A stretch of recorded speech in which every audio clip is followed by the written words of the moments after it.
നീ എവിടെ പോന്നു? മനുഷ്യ, ഞാൻ നിങ്ങളോട് പല പ്രാവശ്യം പറഞ്ഞിട്ടുണ്ട്, ഞാൻ എവിടെയെങ്കിലും പുറത്തേക്ക് പോകാൻ ഇറങ്ങുമ്പോ എന്നോട് എവിടെ പോകണമെന്ന് ചോദിക്കരുതെന്ന്. ഞാനിപ്പോ ക്ലബിൽ പോകുന്നു, ഞാൻ നിങ്ങളെ പ്രത്യേകം പറഞ്ഞറിയിക്കണം. നീ എവിടെ പോവാണെന്ന് ചോദിച്ചേനാണോ നീ എന്നെ കൊല്ലാൻ വരുന്നത്? ആണോ? ഒരു ഭർത്താവിനൊരു ഭാര്യയോട് എവിടെ പോണെന്ന് ചോദിക്കാനുള്ള സ്വാതന്ത്ര്യം പോലും ഇല്ലേ? നിങ്ങൾ ഇവിടെ ഭാര്യയും ഭർത്താവോ കളിച്ചിരുന്നോ? ഈ കുടുംബത്തെ എന്തെങ്കിലും ഒരു കാര്യം നിങ്ങൾ നോക്കാറുണ്ടോ മനുഷ്യ? ഇവിടെ ഇപ്പൊ എന്താ കുഴപ്പം? ഇവിടെ ഒരു കുഴപ്പമില്ല. ഇവിടെ അരിയില്ല, ഉപ്പില്ല, മുളക് പൊടി ഇല്ല, വെളിച്ചെണ്ണ ഇല്ല, പച്ചക്കറി ഇല്ല, ഒരു കുന്തോ ഇല്ല. ഇവിടെ ഒന്നും അന്വേഷിക്കാതെ ഇങ്ങനെ ഇരുന്നോ? നീ ഇന്ന് വരെ ഇല്ല എന്നല്ലാതെ എന്തെങ്കിലും ഇവിടെ ഉണ്ട് എന്ന് പറഞ്ഞിട്ടുണ്ടോ? അയ്യോ തമ്പുരാനെ, ഇനി മുതൽ എല്ലാം ഉണ്ടെന്ന് മാത്രമേ ഞാൻ പറയത്തുള്ളൂ. ഇവിടെ അരി ഇല്ലായ്മയുണ്ട്, പച്ചക്കറി ഇല്ലായ്മയുണ്ട്, മുളക് പൊടിയും വെളിച്ചെണ്ണയും എല്ലാം ഇല്ലായ്മയുണ്ട്. മതിയോ? പോയി കിടക്കാണ് പകല് മുഴുവൻ, ഒരു നേരത്തും ഓൺലൈനിൽ കാണാനില്ലല്ലോ. ഏട്ടനറിയാവുന്നതല്ലേ, എനിക്കിവിടെ അങ്ങനെ ഫ്രീഡം ഒന്നും കിട്ടാറില്ല സംസാരിക്കാനായിട്ട്. ഇപ്പൊ തന്നെ ഞാൻ ആരും കാണാണ്ട സംസാരിക്കണേ. എനിക്ക് ഫ്രീഡം ഉണ്ടായിട്ടാണ്. ഇപ്പൊ വൈഫ് കുളിക്കാൻ പോയ നേരത്താണ് നിന്നെ ഞാൻ വിളിച്ചോണ്ടിരിക്കണ. കേക്കോ സംസാരിക്കണത്? ഇല്ല, അതൊരു 1-2 മണിക്കൂർ എടുക്കും. വെറുതെ തേച്ചൊരച്ച് കുളിക്കാന്നേ ഉള്ളു, കാര്യമൊന്നുമില്ല. നിന്നെ കിട്ടിയ പിന്നെയാണ് അവളേക്ക് എടുത്ത് കിണറ്റിലിടാൻ എനിക്ക് തോന്നണത്. ദമയോ, ഞാനൊരു കാര്യം പറയട്ടെ, ഭയങ്കര ഗ്ലാമറാണ് ട്ടോ താൻ. ഞാൻ അത്ര ഗ്ലാമറൊന്നുമല്ല. എനിക്കിപ്പോ നീ വന്നേ പിന്നെ നിന്നെ കണ്ടുകൊണ്ടേ ഇരിക്കണം, സംസാരിച്ചോണ്ടേ ഇരിക്കണം. ബാക്കി എല്ലാവരോടും എനിക്ക് ദേഷ്യമാണ്. ഈ ലോകത്ത് എന്ത് നടക്കണ്ടെന്ന് പോലും എനിക്കറിയാൻ പാടില്ല സത്യത്തില്. ഞാൻ എന്റെ ഭാര്യനോട് മുണ്ടിട്ട് എത്ര ദിവസമായി നിന്നെ പരിചയപ്പെട്ടേ. പിന്നെ മനുഷ്യരുടെ കൺട്രോൾ തെറ്റിയിരിക്കുമ്പോ നിങ്ങൾ എന്നെ ട്യൂഷൻ പഠിപ്പിക്കാൻ വരരുത്. ആദ്യം നിങ്ങൾ നിങ്ങളുടെ അമ്മയുടെ അടുത്ത് പോയി പഠിപ്പിക്ക് എന്താ മര്യാദ എന്ന്, എന്നിട്ട് നിങ്ങൾ എന്നെ പഠിപ്പിക്കാൻ വാ. എന്റെ മനോ, നീ ഇങ്ങനെ ചാടിത്തുള്ളാതെ കാര്യം എന്താന്ന് പറ. അമ്മയുടെ എന്താ നിന്റെ പ്രശ്നം? ഇന്ന് മാത്രമാണ് അവരുമായിട്ട് പ്രശ്നം. എന്നും അവർക്ക് എന്നോട് മല്ല പിടിക്കാനല്ലേ നേരമുള്ളൂ. എന്നിട്ടും ഞാനിതെല്ലാം സഹിച്ച് ക്ഷമിച്ച് നിൽക്കുന്നത് എന്താണെന്നറിയാമോ? I am a family girl.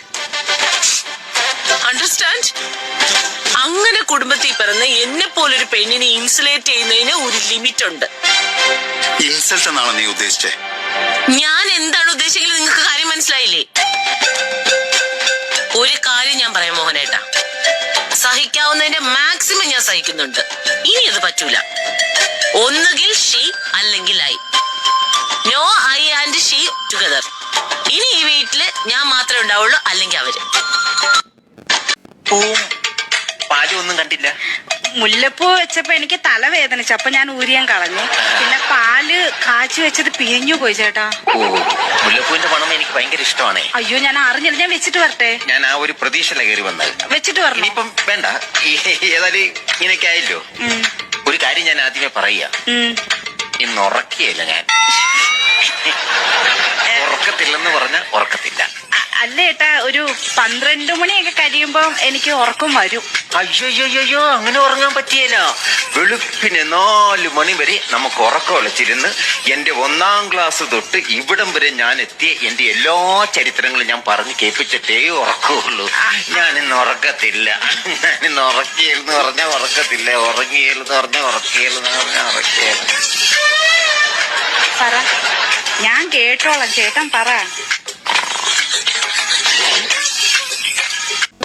ഒരു ചങ്ക് പൊട്ടിയുള്ള നിലവിളി പോൽ സരസൻ സരിഗമ പാടി വടക്കേല വീട്ടിൽ വലിവായി കിടക്കും വല്യപ്പനെഴുന്നേറ്റോടി. ഒരു ചങ്ക് പൊട്ടിയുള്ള നിലവിളി പോൽ വിളിക്കാത്ത കല്യാണ വീട്ടിൽ ചെന്നു സരസൻ ട്രാക്കിട്ടു പാടി. കലവറ കാക്കും വറപൊരിക്കാരൻ മുരളി അലറി വിളിച്ചു, സരസാ മകനെ സംഗതി പോരാ ടെമ്പോ. എന്റെ പേരെന്താണ്? നമ്മുടെ പേര് മൊയ്തു. അല്ല, എനിക്ക് എന്റെ കുടുംബത്തെ അമ്മയും പെങ്ങന്മാരൊന്നും ഇല്ലേങ്ങായി. നമുക്ക് ഉമ്മണ്ട്, 2 പെങ്ങന്മാരുണ്ട്. എന്തായി എന്നിട്ടാച്ചാതി കോലക്കേട് കാട്ടി വെക്കണേ? എന്ത് കാട്ടി നിങ്ങൾ പറയുന്നത്? വീടിന്റെ മുമ്പിൽ വല്ലാത്തൊരു ഫ്ലക്സ് അങ്ങോട്ട് കയറ്റി വെച്ച് അതിന്റെ മുമ്പിൽ ഒരു ബാല്യകാർത്തിയായിട്ട പെണ്ണ് ഒരു മറ്റേ അതെ പറയുമ്പോ എന്തങ്ങോട്ട് പറയുന്നത് കേക്കട്ടെ. ഇടോ ചങ്ങായി, ഒരു വീടിന്റെ മുമ്പിൽ കൊണ്ടുവന്ന് വെക്കാൻ പറ്റിയ ഒരു ഫ്ലക്സ് അത്. അതെ, ഇങ്ങനെ ഒരു വസ്ത്രം ഒന്നും ഇടാണ്ട് ഒരു കല്യാണ പ്രായമായി നിൽക്കുന്ന ഒരു പെണ്ണിനെ നിങ്ങളുടെ പറമ്പിലാണോ ഇരിക്കണത്? ഇന്റെ പറമ്പിൽ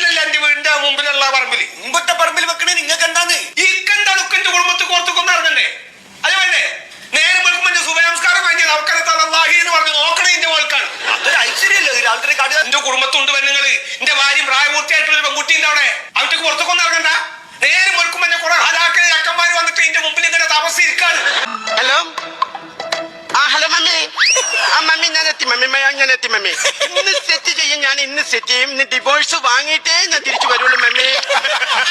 പിന്നെ വിഷയം വേറെ ഒന്നുമല്ല മമ്മി, നമ്മൾ ഇത്രയും നാൾ കൗൺസിലിംഗ് ചെയ്ത അഡ്വക്കേറ്റ് അല്ല ഇന്നിവിടെ, ഒരു ബംഗാളി അഡ്വക്കേറ്റ് എന്നാണ് പറഞ്ഞത്.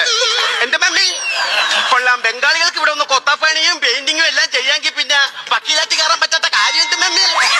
അതെ മമ്മി. പിന്നെ സുനിത ജിത്തിയുടെ പറഞ്ഞോളം അവളെ ഭർത്താവിനെ ഡിവോഴ്സ് ചെയ്യാൻ, അല്ലെങ്കിൽ ഞാൻ വീട്ടിൽ ചെല്ലുമ്പോൾ എനിക്ക് ഈ ഓടിക്കാം. അതുകൊണ്ട് നമ്മളെ കുടുംബത്തിൽ ഒരിക്കലും മാപ്പിളമാര് വേണ്ട മമ്മി. ശരി. ചേട്ടന്റെ ഈ കലിപ്പായിട്ട് എനിക്ക് ഏറ്റവും ഇഷ്ടം. മോളൂസേ, ടാട്ടൻ ഇങ്ങനെ കലിപ്പാവുമ്പോഴേ മോളൂസിന് തോന്നുന്നുണ്ടോ ടാട്ടൻ ഒട്ടും സ്വാതന്ത്ര്യം തരാത്ത ഒരു ഹസ്ബൻഡ് ആണെന്ന്? എനിക്കങ്ങനെ ഇതുവരെ തോന്നിയിട്ടില്ല ഏട്ടാ. ടാട്ടൻ നന്നായിട്ട് സ്വാതന്ത്ര്യം തരുന്ന ഒരാൾ തന്നെയാണ് കേട്ടോ. ലേഡീസിന് പൊതുവായിട്ട് വേണ്ടത് ഫ്രീഡം ആണ്. അത് ചേട്ടൻ തരും. ആ ഷോള് നേരിട്, ഷോള് നേരിട്. ഇത് ഇങ്ങനെയാണ് എന്നെ ഇടണ്ടേ? എന്റെ മോളൂസ് ഷോള് നേരിട്. ചേട്ടാ ഇത് ഇങ്ങനെ